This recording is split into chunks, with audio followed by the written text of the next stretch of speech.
Nous sommes avec Milko Paris. Bonjour. Bonjour. Milko Paris, vous étiez incarcéré 10 ans, je crois, 85-95. Oui. C'est bien cela, en France.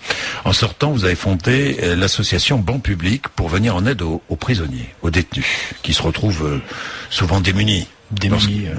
Lorsqu'ils sortent de prison. Bien. Milko Paris, en prison, vous avez vu et vous suivez aujourd'hui ce qui se passe dans les prisons françaises. On écrit, on entend beaucoup de choses. Le prosélytisme en prison, l'activisme en prison, le phénomène sectaire, l'endoctrinement dans les prisons, c'est vrai ou pas, Milko Paris? Alors, moi, je voudrais pas rajouter d'inquiétude supplémentaire et une analyse que je n'ai pas faite. Je suis là comme témoin. Enfin, il faut faire. Moi, je fais la différence entre la radicalité dans une religion et la foi. Oui. Moi, j'ai vu beaucoup de musulmans en prison pratiquer leur foi, d'essayer de la pratiquer et subir une discrimination parce qu'ils voulaient et souhaitaient pratiquer leur foi. Ce qui a amené la radicalité souvent, c'est justement à la fois cette discrimination et l'incarcération dans les années 80 de djihadistes. Oui. Donc la confrontation de la discrimination et de la radicalité a amené à l'endoctrinement. Oui.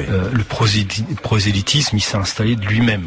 Oui. Mais aussi, enfin je l'ai constaté, avec la bienveillance des services de l'État. Mais pourquoi la bienveillance des services de l'État? La bienveillance, c'était simple, c'est que il y avait un phénomène d'exemplarité dans la pratique de la foi de certains musulmans radicaux et leur comportement subjuguait parfois de jeunes qui étaient perdus, discriminés, qui subissaient des violences de la part d'un certain nombre de fonctionnaires de l'administration pénitentiaire, et donc ils se sont raccrochés parce que la prison ne donne pas de sens, n'apporte pas de sens, oui. Et ils se sont raccrochés à ce qu'ils pouvaient, c'est-à-dire la religion par laquelle ils étaient nés. Et donc c'était beaucoup plus facile pour eux d'avoir une stature, une ossature pour survivre en détention. Oui, pour survivre en détention, et pour les surveillants de prison, c'était aussi un gage de tranquillité. Tout à fait. Permettre justement cette forme de prosélytisme, d'endoctrinement. Bien sûr, puisque l'administration pénitentiaire, son fonctionnement, c'est un fonctionnement autoritaire de type militaire, qui n'admet aucun écart, et évidemment, certains islamistes radicaux ou djihadistes avaient cette même vision de l'ordre et de l'autorité qui subjuguait ces jeunes-là. Oui, évidemment. Donc il y a là une forme de responsabilité de l'État. C'est ce que vous dites. Mais de toute façon, il y a une responsabilité évidemment première de l'État, des services de l'État, que ce soit de la justice ou du ministère de l'Intérieur, qui est quand même ministre des cultes, ce qui est surprenant, direct. Tout le monde savait, depuis des années 80, tout le monde savait que l'islamisme radical s'était installé dans les prisons françaises. On l'a vu à plusieurs reprises dans les années 80, 90, 2000. Rien n'a été fait. Et quand je dis rien n'a été fait, pour moi, ce n'est pas en mettant plus d'imams en prison qu'on va résoudre le problème de l'islamisme en prison. Je pense que la première chose à faire, c'est d'abord faire cesser les discriminations que vivent les musulmans en détention, ou à l'extérieur évidemment, puisque ça les radicalise un peu plus, et pas seulement les musulmans, ça peut être n'importe quel type de personne qui subirait des discriminations répétées, deviendrait et se radicaliserait. Je pense que les actions nécessaires, de toute façon, je ne peux pas dissocier cette question de l'islam radical en prison d'un plan Marshall sur la question carcérale.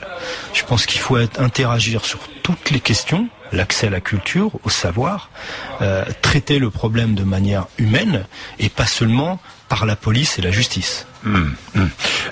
Alors oui, vous parliez des aumôniers de prison.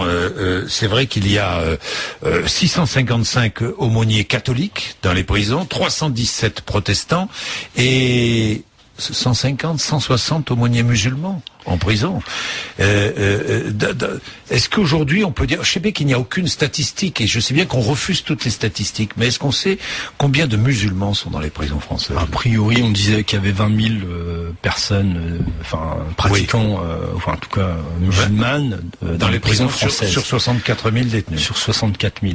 Bon, sachant qu'il y a des entrées, des sorties, donc moi je suis pas un statisticien. Ce que j'ai constaté dans les années 80, c'est que déjà les imams refusaient de venir en détention. Oui.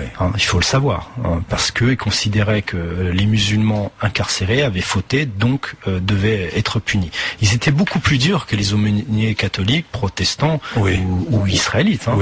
Et ensuite, il est effectif que les musulmans incarcérés subissaient une discrimination réelle, ne pouvaient pas pratiquer leur culte, n'avaient pas accès à des aliments halal, et ça c'est une réalité.